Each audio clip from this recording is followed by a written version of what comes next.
¿Cómo están? Qué bueno. La última llamada para el café, si quieren café.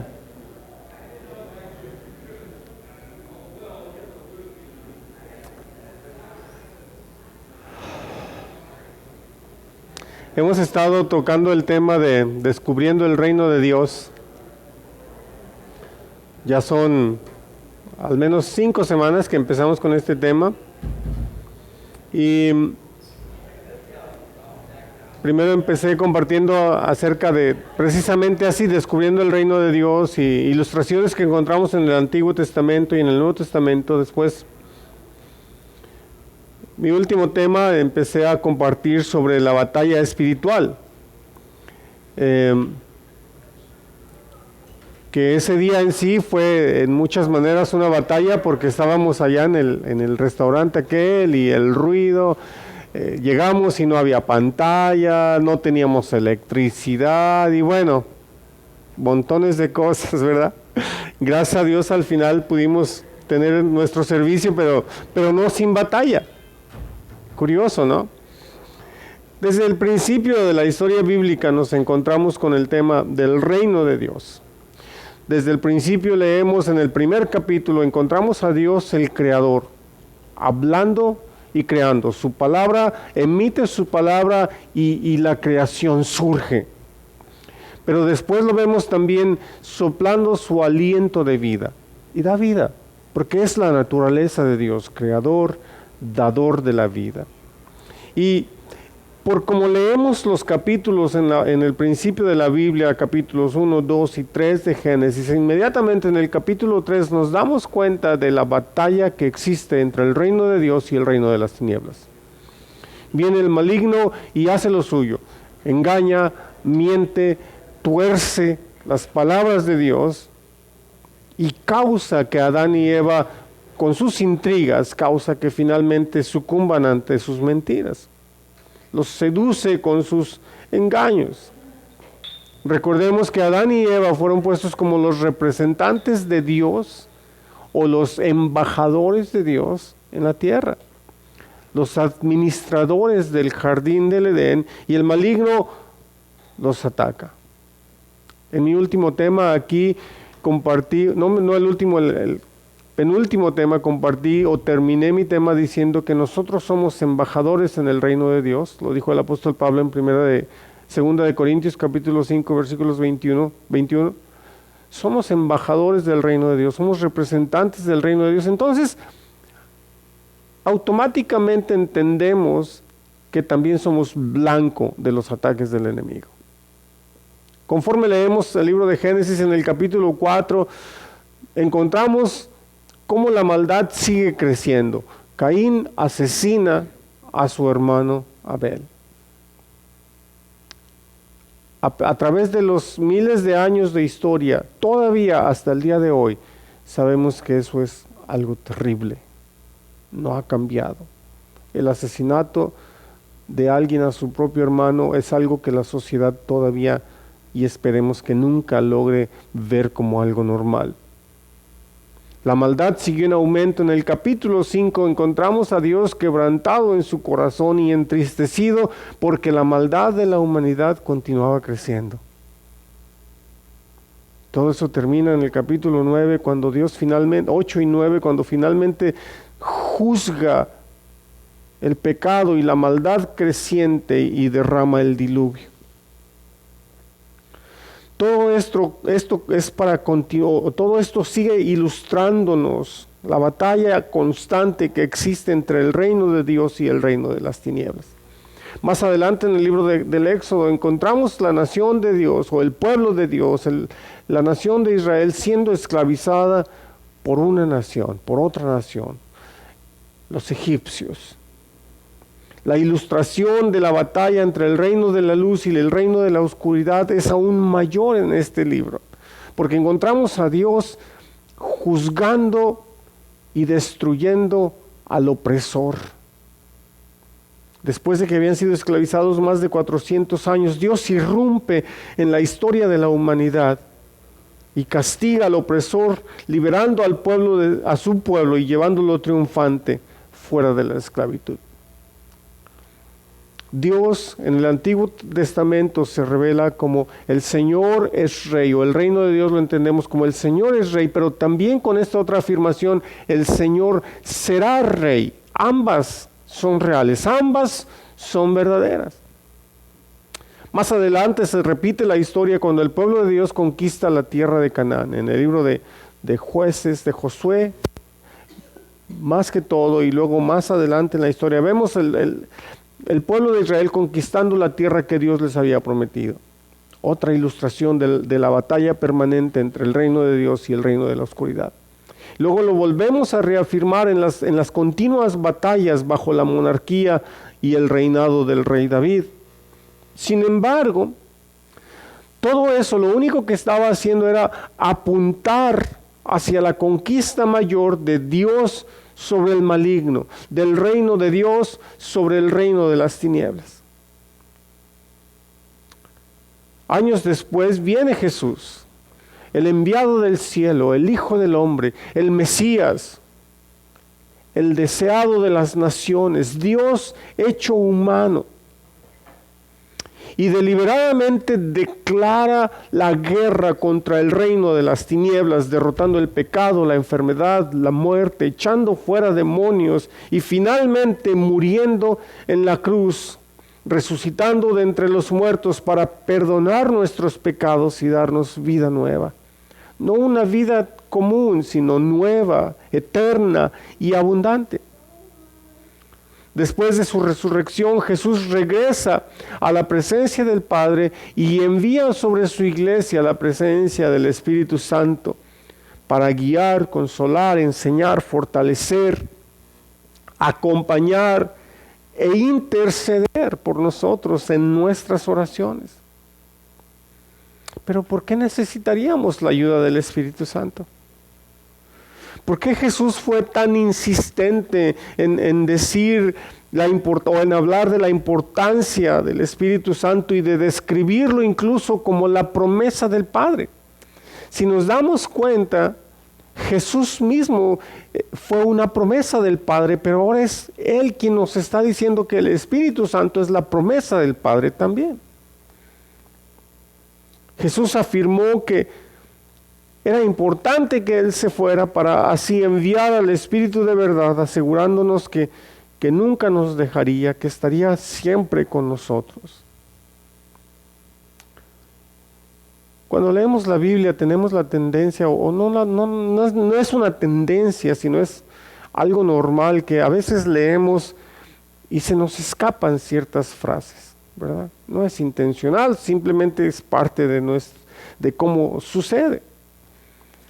Y encontramos dentro de las enseñanzas de Jesús, dentro de los diálogos de Jesús con sus discípulos, que son precisamente esto es parte del diálogo final de Jesús con sus discípulos, con su círculo más cercano. Ya ni siquiera parece que estaba Judas con ellos.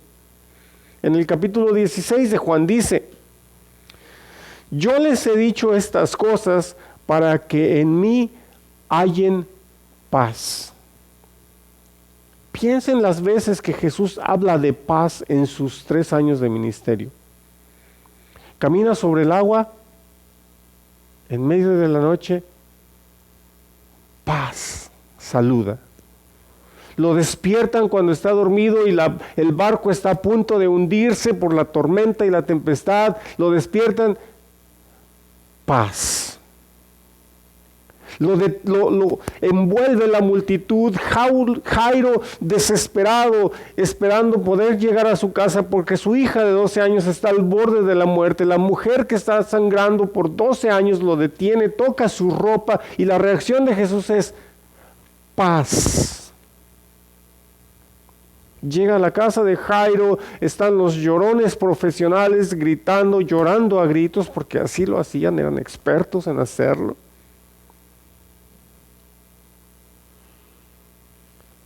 Y lo que hace Jesús otra vez es paz. Los líderes del mundo hablan de paz. No vemos mucha paz. Pero cuando el príncipe de la paz habla de paz, entonces hay paz. Jesús dijo, para que en mí hallen paz. En Jesús hallamos paz. Y luego dice, en este mundo afrontarán aflicciones. Eso es una promesa. ¿Verdad que a veces no lo vemos como tal? No nos gustan esas promesas. El niño se porta mal, te voy a pegar. A veces es falsa promesa, pero como padres responsables necesitamos cumplir nuestras promesas. Te dije que no, que te debía 3 cintarazos, entonces te doy 3. No 4, no 6, no 1, 3. Jesús promete, en este mundo afrontarán aflicciones. Y luego dice, pero anímense. Hace muchos años, después de conocer a unos misioneros por varios años, un día escuché que la esposa de este amigo misionero dijo que la parte más difícil que ella había encontrado a través de sus años de ministerio era animarse a sí misma. A través de los años he comprobado esa afirmación y seguramente ustedes también. A veces la cosa más difícil que podemos enfrentar a lo largo del día es animarnos a nosotros mismos. Pero aquí esta palabra no está emitida por una persona común y corriente, es Jesús mismo que dice, anímense, y luego termina diciendo, yo he vencido al mundo. Jesús venció al mundo por nosotros, para nosotros. Las luchas y aflicciones que enfrentamos todos los días son orquestadas por el maligno en su intento de hacernos tropezar y caer, y en su lucha constante contra el reino de Dios y contra nosotros como sus embajadores y representantes. Algunas de las armas que el maligno utiliza en nuestra contra son tentaciones, engaños, mentiras, acusaciones, fortalezas, argumentos, altivez y pensamientos que puedan debilitar nuestra fe, alejarnos de Dios o causar que nuestra comunión con Él sea rota o debilitada. Pensamientos. Todos pensamos. A veces tenemos buenos pensamientos. A veces no. A veces no solamente son malos. A veces pueden ser más que malos.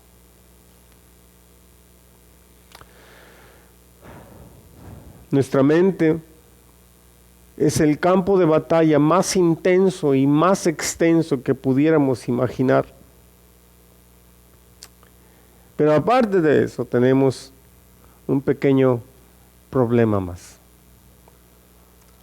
Se llama emociones. ¿Nunca los han traicionado sus emociones? Y por ahí dicen que hay ciertas edades que son más difíciles. Oh.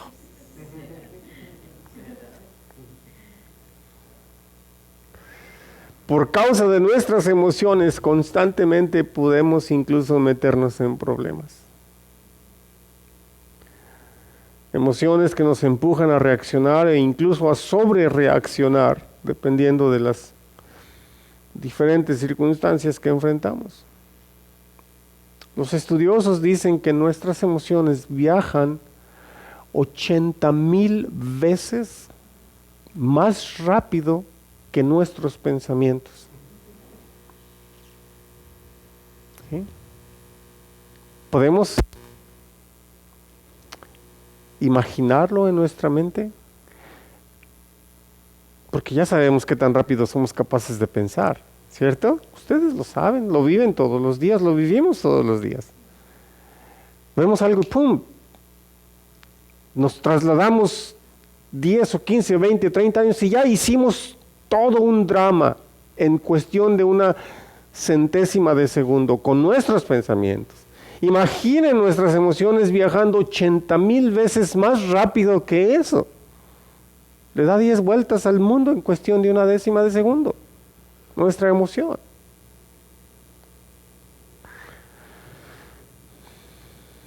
La capacidad de reacción emocionalmente hablando es increíble y es evidente que el maligno se aprovecha de esas circunstancias, se aprovecha de esas situaciones para sacar ventaja de nuestra vulnerabilidad, que podemos estar expuestos emocionalmente y como consecuencia es necesario, sumamente importante que trabajemos en nuestras emociones.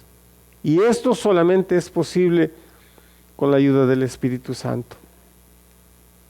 Con su poder y con su capacidad nos puede ayudar y puede producir en nosotros el fruto del dominio propio. Se oye bonito, dominio propio. A la hora de la práctica, ¿qué tal? Especialmente ante ese pastel favorito que tenemos.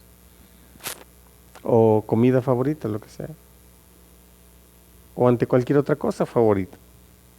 El dominio propio. Conforme pedimos la ayuda y cedemos ante el Espíritu Santo para que produzca en nosotros el fruto del dominio propio, nuestras emociones negativas o nocivas van a seguir perdiendo poder y capacidad de influencia y de reacción en nuestra vida. Ya lo vimos que una de las armas que el maligno utiliza en nuestra contra es la tentación.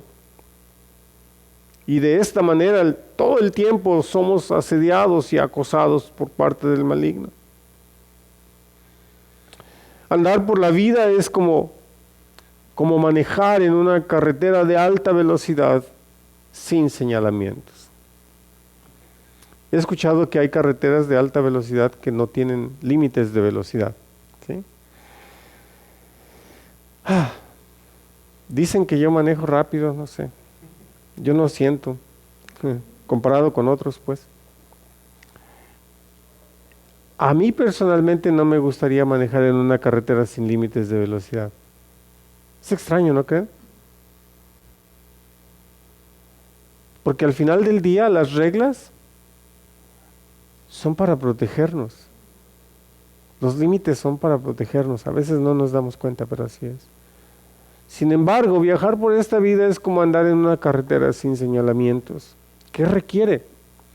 Requiere que nosotros siempre estemos alerta. Siempre. ¿Cuántas veces, si leemos los diálogos de Jesús con sus discípulos, cuántas veces les dijo, manténganse alerta, o sean sobrios, manténganse en vela? Simplemente en el jardín del Getsemaní, en el huerto del Getsemaní, les dijo por lo menos 3 veces. Señal de importancia.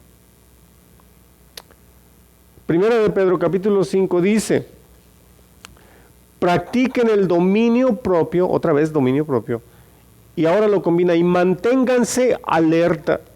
Su enemigo el diablo ronda como león rugiente buscando a quien devorar.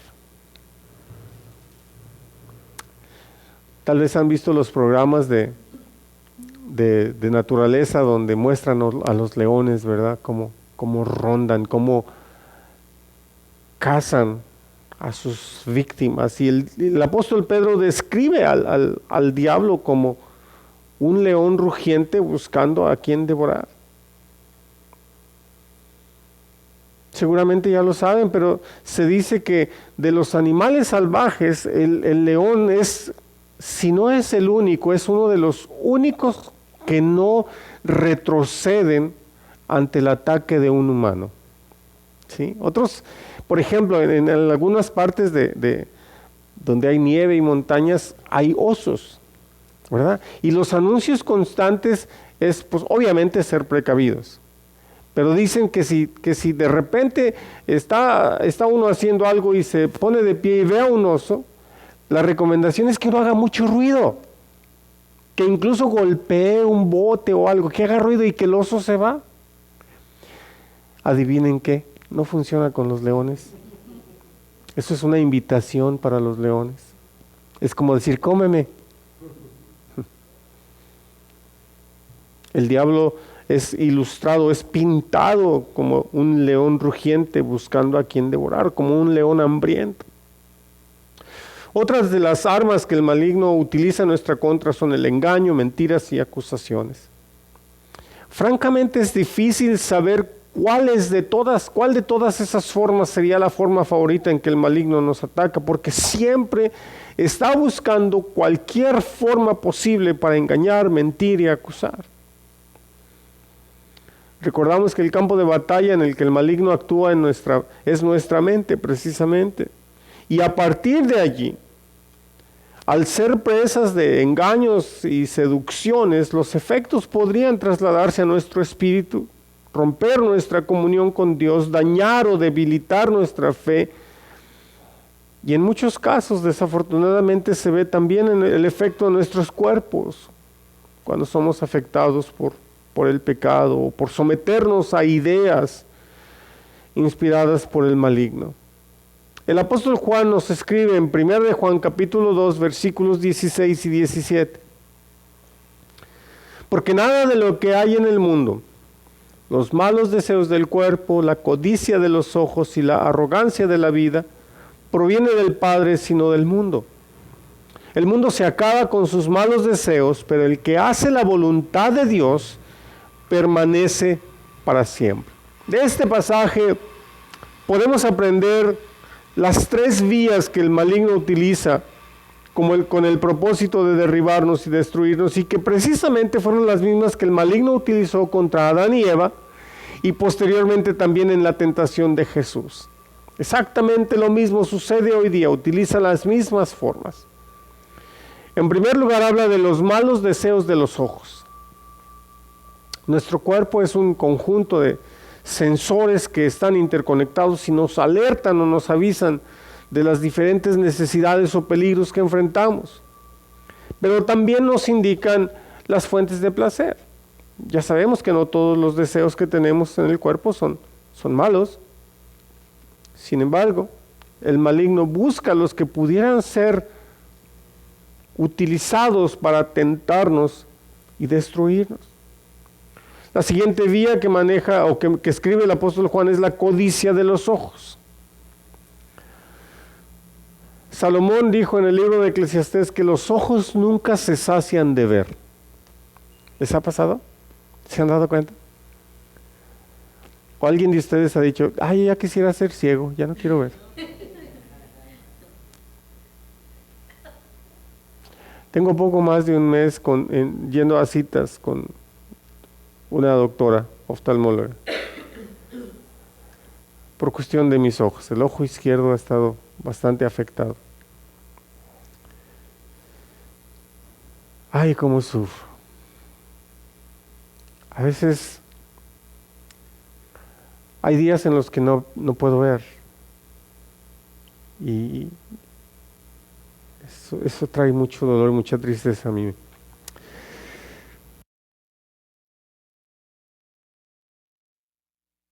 Buenas, pero también podemos, por medio de nuestros ojos, codiciar o envidiar o juzgar. Y ya ven que dicen que si las miradas mataran. Yo sería asesino desde los 3 años. Tal vez poco antes. Los ojos dan cabida a muchas cosas relacionadas con el pensamiento y vinculadas con las emociones. Otro dicho es que ojos que no ven, corazón que no siente, ¿verdad? A veces nuestros ojos ven y eso desata un mundo de cosas en nuestro interior, y a veces por no ver, bueno, nos evitamos esos problemas. Por lo que vemos o por lo que no vemos, podemos quedar aterrorizados e incluso morir. Tal vez recuerdan este evento. Hace varios años una actriz iba con su familia en su carro en la Ciudad de México. En un semáforo los abordan unos ladrones, los amenazan. La mujer muere. Mariana Levy muere. Le dio un ataque al corazón por lo que sus ojos vieron. Por lo que vemos podemos decir la verdad o podemos mentir. Alguien más dijo que los ojos son las ventanas del alma y por lo tanto nuestros ojos muchas veces pueden reflejar lo que hay en nuestro interior. Jesús dijo en Mateo 6, 22 y 23, el ojo es la lámpara del cuerpo. Por tanto, si tu visión es clara, todo tu ser disfrutará de luz. Pero si tu visión está nublada, todo tu ser estará en oscuridad.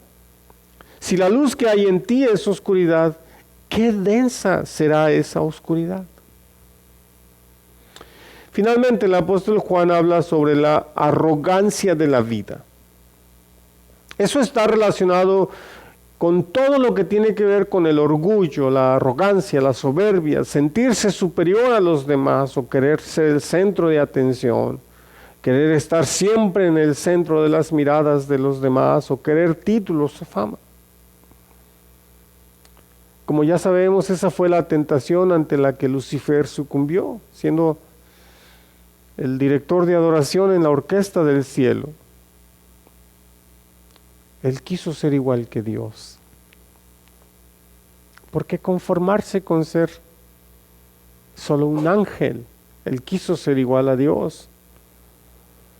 Sin embargo, el apóstol Pablo nos anima a que en nuestra relación con los demás necesitamos imitar a Jesús. Filipenses capítulo 2 del 5 al 7 dice, la actitud de ustedes debe ser como la de Cristo Jesús, quien siendo por naturaleza Dios, no consideró el ser igual a Dios como algo a que aferrarse.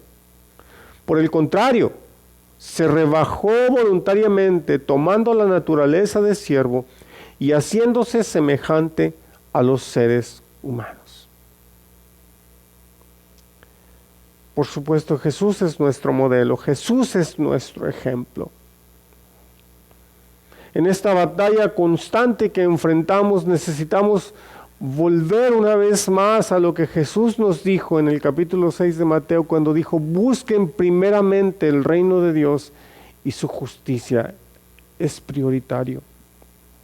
Y necesitamos regresar a lo que Él enseñó en el capítulo 6 de Mateo, también en el versículo 13, cuando dice, y enseña a sus discípulos a orar, y dice, cuando oren digan, Padre nuestro, que estás en el cielo, santificado sea tu nombre.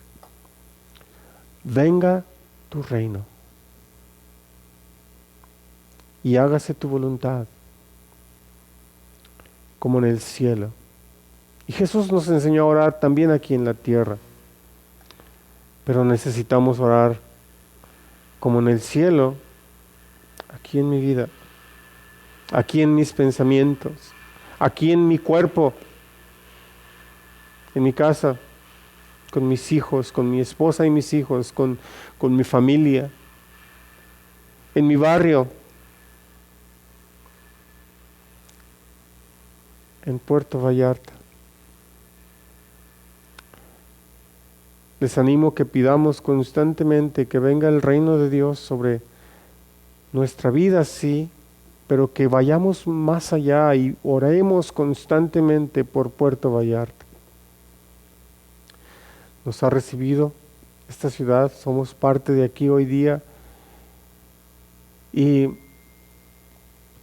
Dios les dijo al pueblo de Israel por medio del profeta Jeremías que al pueblo que fuésemos trasladados pidiéramos paz por ese pueblo. Porque en la paz del pueblo está nuestra paz. Les animo para que estemos orando en este caminar con el Señor todos los días, y conforme seguimos aprendiendo sobre el reino de Dios y descubriendo sobre el reino de Dios, que continuemos orando para que la presencia, la bendición y el reino de Dios se establezca en nuestras vidas y que su voluntad se haga en nosotros como en el cielo. Oremos. Te damos gracias, Señor, por tu presencia. Te damos gracias por tu fidelidad, porque tu promesa es, Señor, que aun si nosotros fuésemos infieles, tú permaneces fiel.